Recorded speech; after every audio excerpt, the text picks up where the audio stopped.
Hello, welcome back to the channel. It's me, Emmy the Cat Lady, and Roxy says hi as well. So today I'm needing a bit more time for the ghoul video because it's a lot more in depth than I was really planning for, and I had some good things happen yesterday, but also had some pretty bad things happen. Personally, there's, you know, don't really want to get into details, but things have been a bit stressful and a bit chaotic, so I haven't had as much time to be organised as I would have liked. But I did realise that I have made quite an oversight in terms of that we've talked about all the animals in Fallout and we've talked about all the robots in Fallout, but I have missed the Cyberdogs, which are not quite dogs and not quite robots, and they're kind of in their own subcategory now. Well, like RoboBrains are mostly robotic with just a brain as a CPU. Cyberdogs are quite an even mix of organic and robotic components, and they have been around for a while. You do see them in Fallout 2, in Fallout New Vegas, and here in Old World Blues as well, where they were produced here, and there were some variations created for different purposes. And according to Anthony, who's the Legion member who's in charge of the hounds and the dogs that the Legion uses, he came from Denver in Colorado, and apparently Cyberdogs are running rampant in the city over there, so they're quite a common feature in that area. So unsurprisingly, they are considered dogs because they are dogs. Tend to look along the lines of German Shepherd. Certainly Roxy here looks very much like a German Shepherd to me, although the bright blue or kind of whitish eyes are unusual for that breed. But you know, they are a common working breed dog, as most people probably know. So the German Shepherd dog, they do go by other names. Sometimes you will hear people, especially in the UK, call them Alsatians. And that came about during World War II because having something that was German was understandably unpopular, especially here in the UK. So a lot of kind of older people still call them Alsatians here. So the domestic dog is Canis familiaris, and I did do a video on the dogs of Fallout because you do see you've got your canine companions like Dogmeat and Dogmeat and Rex, but you also have dogs that you can encounter in the wild in Fallout. Some of them are aggressive, some of them less so.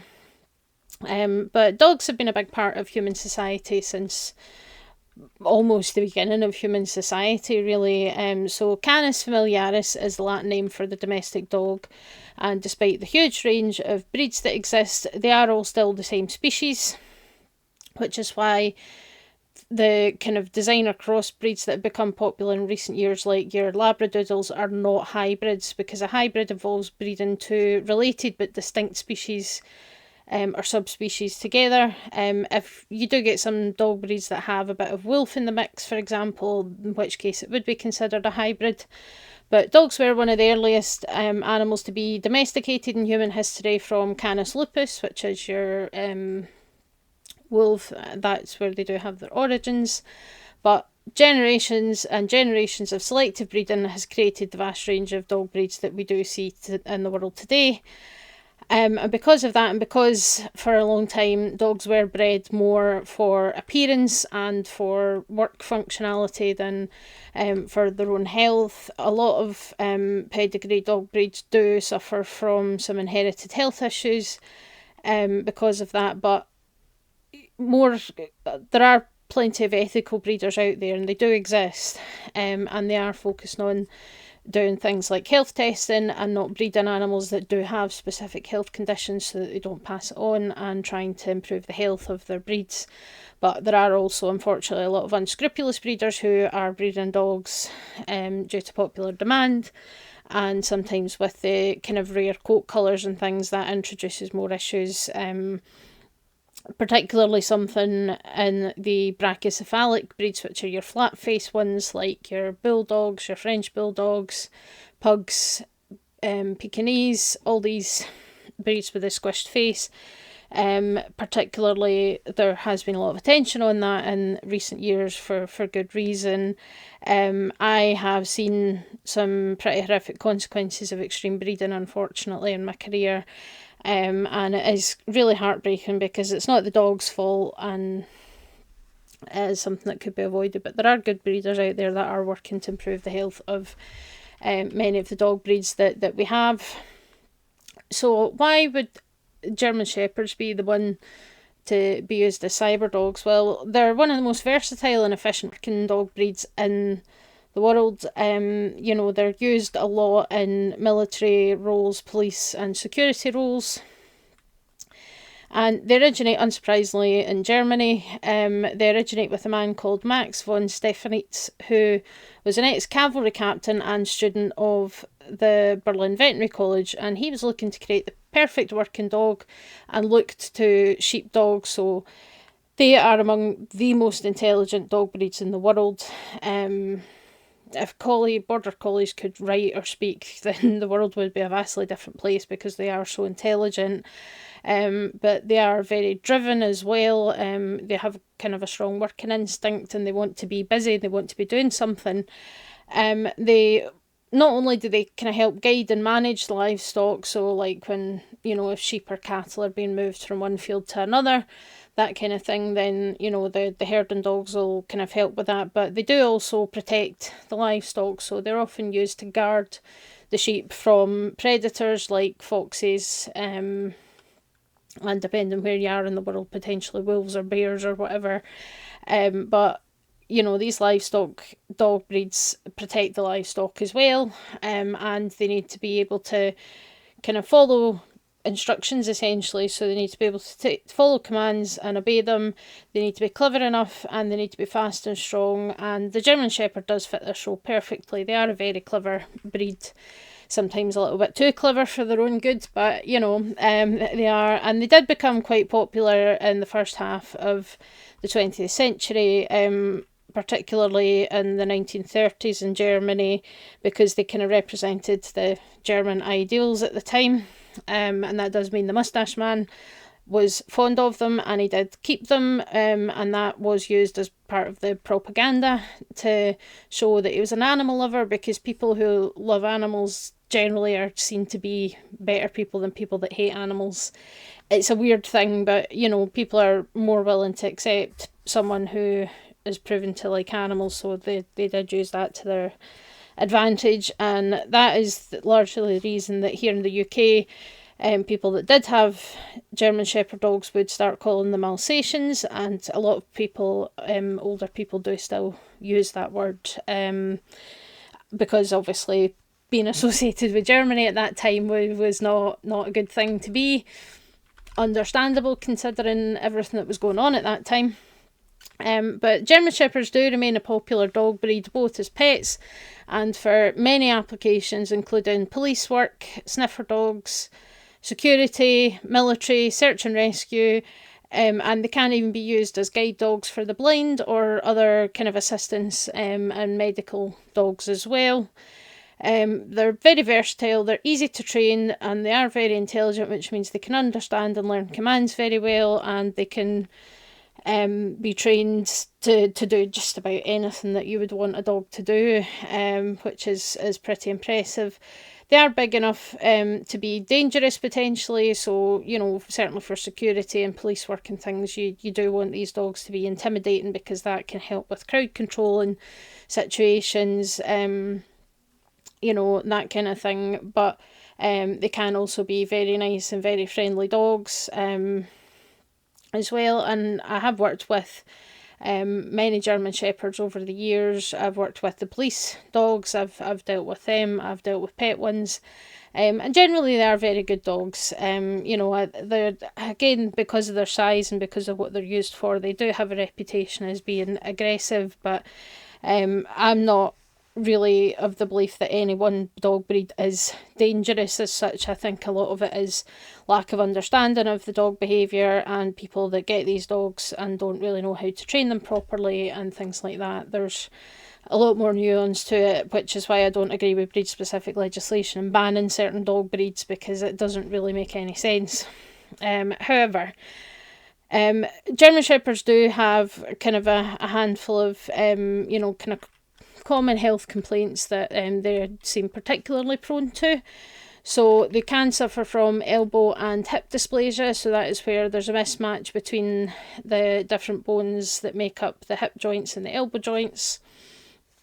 So that's something that you do see in them, and good breeders will screen their breeding animals for this to try and improve the situation. Degenerative myelopathy, which is where the spinal cord starts to break down and they develop this progressive weakness in the hind limbs. Certainly the way people would often describe it is that the back end's gone and these dogs are struggling and they're dragging their hind legs and things, and that's something that does just progress as time goes on. And German Shepherds are notorious for that one. It's a very common sight in older ones. They also are prone to von Willebrand's disease, which is a blood clotting disorder, and another important one that can often get missed if people aren't paying attention to everything, which is exocrine pancreatic insufficiency. It's a mouthful, and most people just refer to it as EPI because that's easier to say. And that's a condition where the exocrine pancreas stops producing the digestive enzymes that help break down fat and protein in the diet. So there's two parts of the pancreas, they're mixed together, but there's two different functions. So you've got the endocrine pancreas, which is the islet cells that produce insulin, the hormone that manages blood sugar. So that's the endocrine pancreas. The rest of the pancreas is the exocrine pancreas, and it's the one that produces enzymes that go into your small intestine and help break down all the fat and the protein in the food that's been eaten. So if that's not working, then what happens is the food just passes through basically undigested. So these dogs, it's described as starving in the face of plenty. So what happens is that they get really, really hungry and they eat and eat and eat, and you cannot fill these dogs. They're so hungry all the time, but they're also losing weight quite drastically. And it's basically because the food isn't getting digested, it's not getting absorbed, it's just going in one end, coming out the other. So the dog's not getting the nutrition that they should be. And it's often, you see massive weight loss, whereas they're hungry all the time. Their stools tend to be very pale and greasy because there's a lot of fat in there that hasn't been digested. And it can be quite difficult. It's quite a horrible thing to see. But the good news is if you do diagnose a dog with, if I've diagnosed a dog with EPI, then it is easy to manage, although it does mean lifelong management, lifelong treatment, that you can supplement their food with the enzymes that they're lacking. So the enzymes the pancreas should produce, you can just add that to their food. You have to add it to every meal though, and that is something that they need for life. Some of them end up needing vitamin B12 injections as well, because of the lack of absorption in the gut. So it is manageable once you diagnose it, but it can be quite distressing just to see how skinny these dogs get when they develop this. It's not a nice thing, but at least it can be managed, and it is something that, again, German Shepherds are kind of top of the list. It is something that they are notoriously prone to.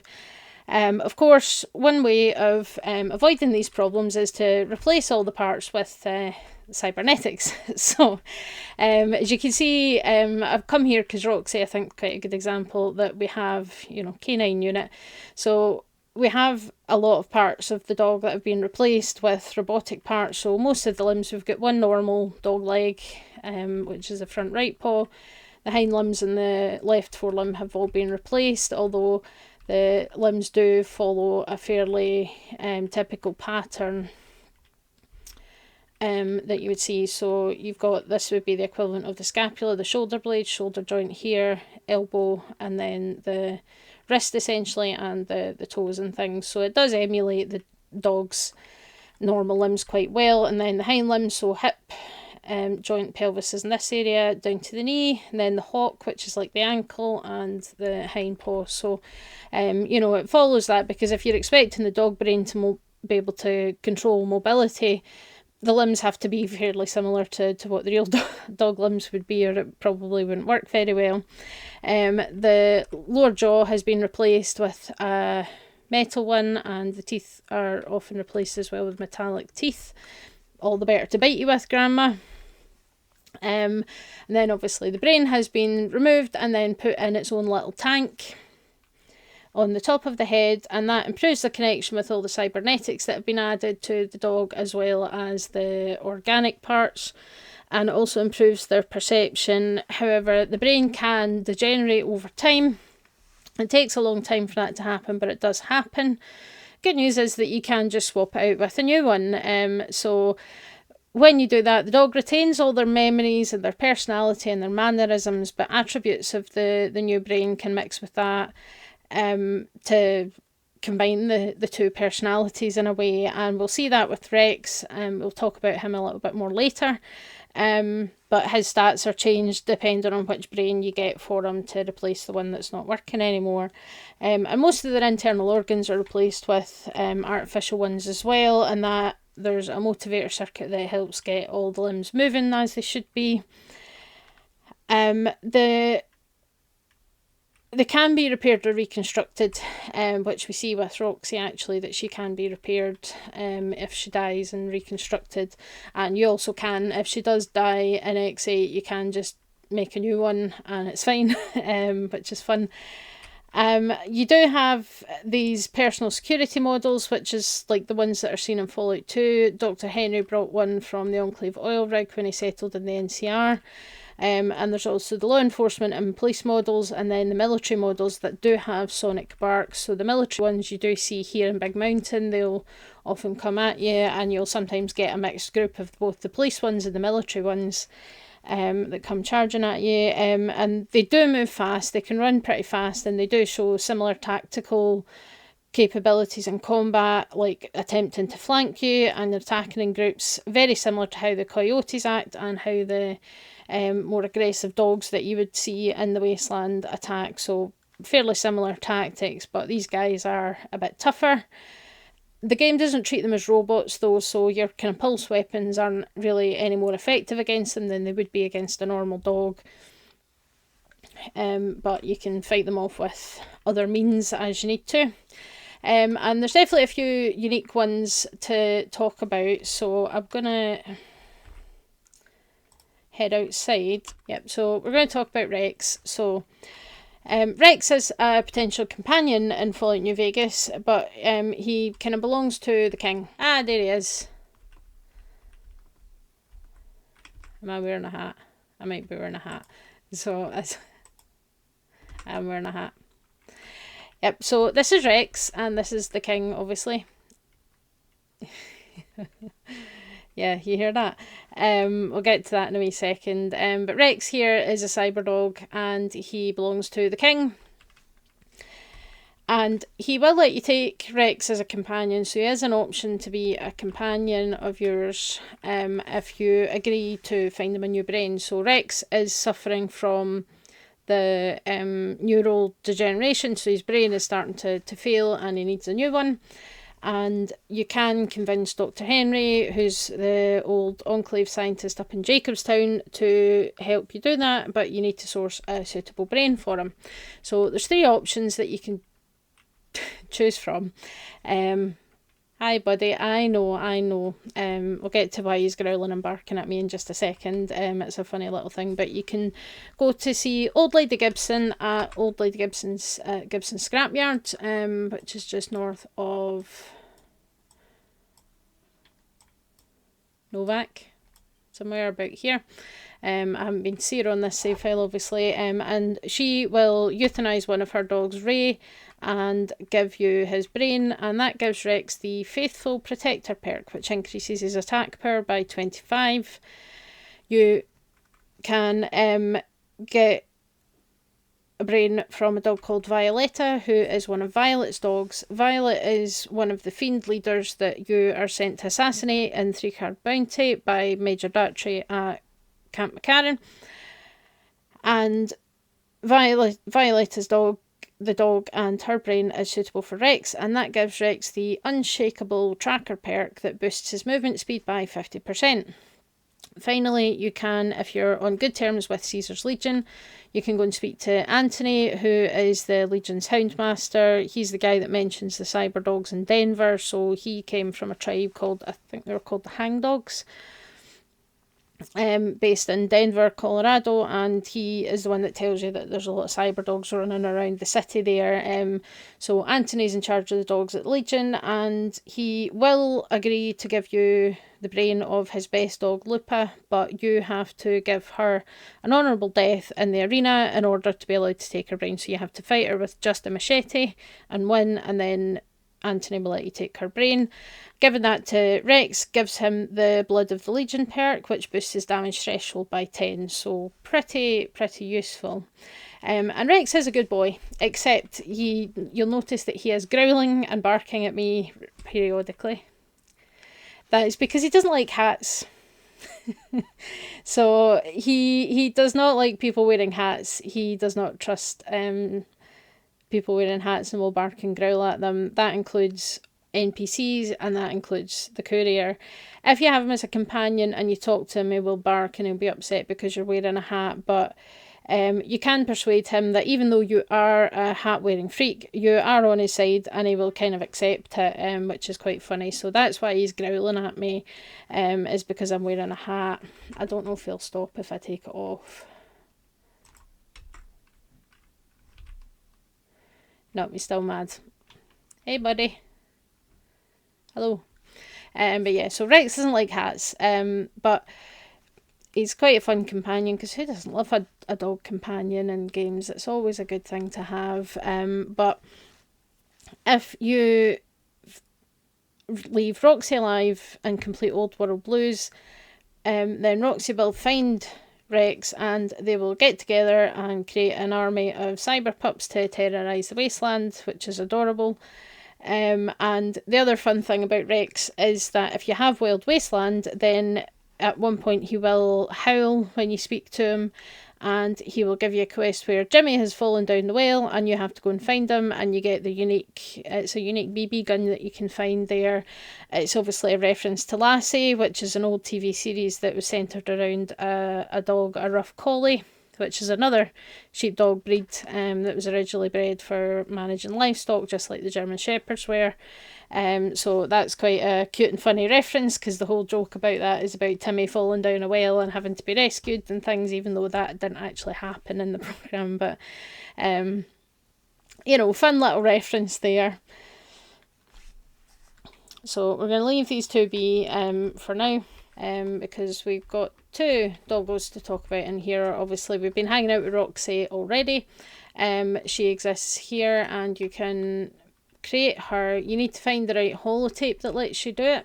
Splicing test area, this is the place. So we come down here, and you can do this 3 times a day, where you can splice different things on this terminal. So you collect holotapes for different ones. So if you want Roxy, you need to splice a robot and a dog, and you can also do these other things, and you get some pretty bizarre things. But for Roxy, you want a robot and a dog. So Roxy, she's a companion that will follow you if you tell her to in X8, but she can't leave the facility. That's against the rules. So if you walk outside, she will just hang out here until you come back and, do what dogs do, I guess, because she's scratching and she's panting and she's just kind of quite content sitting there. She can die. Unlike other companions, if you don't have hardcore mode on, your companions can't be killed, but Roxy is different. She's not a proper companion, so she can be killed in the facility, which does happen once you collect the thing that you're here for. The place does get invaded by the Robo-Scorpions, which I realise I have also forgotten in the Robots series. Things have all just been a bit up in the air with everything that's happened, so I will get on to the Robo-Scorpions at some point, I promise. But if Roxy dies, you can just go and make another one, and it's all good, and she's fine. You can just kind of create it over and over again, and then we're going to head in, and I'm going to see if I can get into... Nope, I've gone the wrong way again. To talk about the other kind of unique cyberdog that you find here, which is Gabe. And anybody that's played Old World Blues will know who Gabe is, because you do have to find him as part of the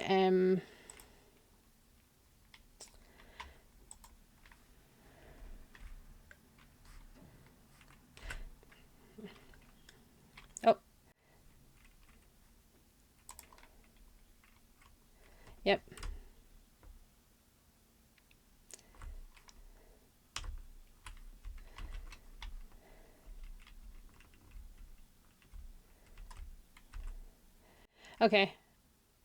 Right, I'm going to grab this stuff file. Yeah.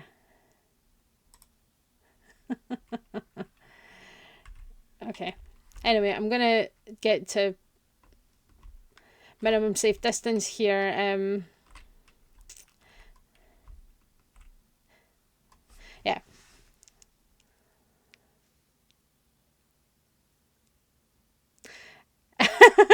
Mobius is here as well.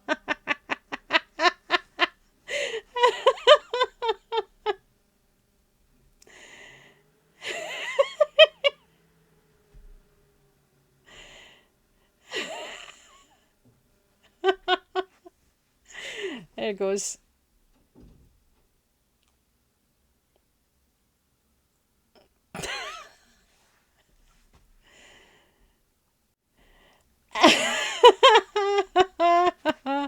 That was brilliant. I knew that dialogue existed, but I never heard it before. Because obviously I've got combat AI turned off here. I can't kill anything with the transporter ponder. That doesn't really work. Just to make things easier. But yeah, that's the thing. If Gabe dies, and either you kill him or the Roboscorpions kill him, then that happens where the brains start a countdown of 10 seconds and then he will explode in a mini nuke type explosion after 10 seconds. But I'd never heard the dialogue and that was hilarious. So yeah, Gabe. So Gabe is a giant cyberdog. Unfortunately, he has kind of lost, there's his front leg, and his head kind of did the explodey thing. So yeah, but we got a glimpse of him before that happened. So Gabe was actually Dr. Boris's own pet dog and has been extensively modified and experimented on, both with adding cybernetics like Cyberdog parts and with large amounts of psycho and buff out in his food, which have made him huge in stature as well. And he lives here in XA in the guard dog test area, which is obviously set up to be like a little kind of residential spot, and then you've got the observation bit up there, and this is where Gabe has been living. You do have to come here because you need the audio sample of Gabriel's bark, which I should have. I've got the Roboscorpion version. So Gabriel's bark is one that you can add to the sonic emitter, and that's the reason that you come to XA, is to be able to acquire that. And what happens is that Gabe has actually buried the holotape in one of these digging spots, as well as a bunch of other stuff, so you have to find it in the digging spot and retrieve it. But once you pick it up, the Roboscorpions swarm in and attack both you and Gabe, while Gabe is also trying to attack both you and the Roboscorpions, and it's just a big fight. You don't have to get involved though, you can just run back out and avoid it, and if Gabe survives, then that does change dialogue with Dr. Boris slightly, versus if he dies. And then if you leave him dead, then the explosion that we just saw happened, which was really funny, so that was great. But he is also important to a quest called The Brain's Best Friend, which is the sort of quests. You've got these little mini quests where you talk to the brains in the think tank and kind of become friends with them and get them on side. And you can do that basically if you go to Higgs Village and get Gabe's bowl. So he has a little kennel doghouse outside Dr. Boris's house in Higgs Village, which is where the scientists used to live before they became what they are. So you can bring the bowl, and then if you come here and either, you have to basically encounter Gabe, either kill him or leave him alive, then go back and talk to Dr. Boris, and you can discuss Gabe with him, and you can kind of decide how you want to kind of play it. So you can kind of talk to Dr. Boris and say, you sounds like you hurt someone that loved you very much. Maybe you were a bit cruel to your dog to do all this to him. And he has a wee moment of sadness, and then he's just like, okay, I need to move on. or you can tell him that, you know, it's just part of the science, and, you know, but he does kind of realise that the lives of the animals that he's experimented on do potentially have value as well. So you get him feeling a wee bit kind of guilty for some of the things he's done, and he's kind of like, okay.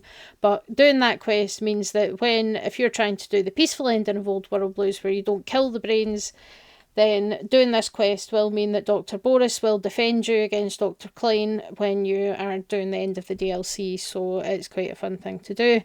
I think the Cyberdogs are really a fun addition to the game compared to the generic dogs, because dogs are dogs, and I love dogs. Don't get me wrong, I do love dogs, but it's nice to have something that's got a bit of variety and show some of the kind of bonkers technological stuff that has happened in Fallout, because while things like their computer systems and stuff seem quite primitive to compare to what we have, you know, there is a lot of kind of automation and robots and AIs and all these things across the wasteland, and the Cyberdogs do fit into that, you know, that it's like, okay, well, we took robots and made them better, we took this and made it better, we've harnessed the power of the atom, not just for destruction, but for useful things like running cars. Why don't we take dogs and improve them? You know, so it fits into the world, and I think it makes things a wee bit more interesting. I do like Rex as a companion in Fallout New Vegas. You know, I think he's quite fun.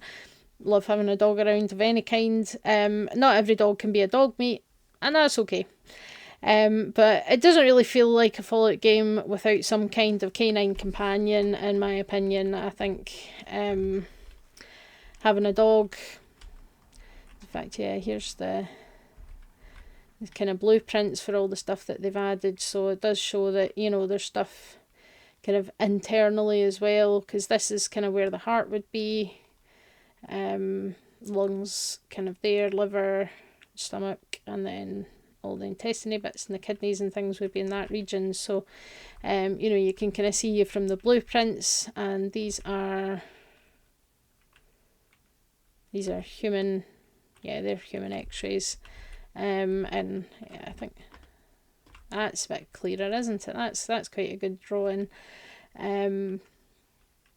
Can see all the different kind of components and stuff of the Cyberdogs. So yeah, very, very interesting, and I think they do make for a nice bit of variety in the creatures and things. And there's Roxy, who's also a very good girl. We like Roxy. And I think even if you talk to the king about Rex, the way he speaks to that dog is freaking adorable, and I do like a man who's kind to dogs and all animals. You know, it's definitely something that I think automatically makes anyone seem a bit more likeable and more, yeah, just makes someone seem more likeable, which unfortunately, as I mentioned, was used to affect by certain people who definitely were not likeable and were evil, horrible human beings in the past, and it is something that has kind of somewhat tainted the reputation of the German Shepherd as a dog breed, even though they are one of the smartest and most versatile dog breeds in the world, and they can make for very, very good companions and very loving family pets. You know, dogs are dogs, and again, a lot of them get a bad reputation that, in my experience, isn't really very well deserved. And I mean, I'm speaking as someone, obviously, as you know, I was a vet, and I've worked with a lot of dogs of all shapes and sizes. And honestly, the small terrier types I have found to be, on average, a bit more nippy, if you will, than the German Shepherds, Rottweilers, and the like. But you know, what dogs need is people to understand what they are and what they're like, and that, you know, you can't attribute human thoughts and behaviours onto animals in the same way. But at least these guys, they can live for a long time because of all their cybernetics. You just need to, you know, replace the brain every 200 years and you should be golden. which is good. So that's the Cyberdogs. Very interesting little addition. It's obviously something that has been brought back from Fallout 2, because they did feature, I think the Enclave had them, and they showed up in a couple of other places in Fallout 2. And obviously the team decided to incorporate them into Fallout New Vegas, and particularly in Old World Blues, which, as you know, is my favourite DLC. I love everything about it. The mad science, I mean, we've got brains and jars everywhere in here, and there's machines doing surgery on people that have been dead for quite some time. You know, it's great fun. I love it. And yeah, I think the Cyberdogs are really, really fun. So let me know what you think, and I will get the Roboscorpions, because I have forgotten them as well. I did make a list somewhere, but I seem to have lost it. So life has been a bit more chaotic than I would have liked recently, so I do apologise for that, but we will be back. And on Tuesday, we're going to talk about the Homestead Motel in Point Lookout. And the benefits of gaming video essay should be coming by the end of this month, fingers crossed. But my house sale is finally done, and that's been finished, so that's one stress that's off my plate, which is nice. So I will be back in a few days with some more fun Fallout stuff for you, and I'll see you guys next time. Bye.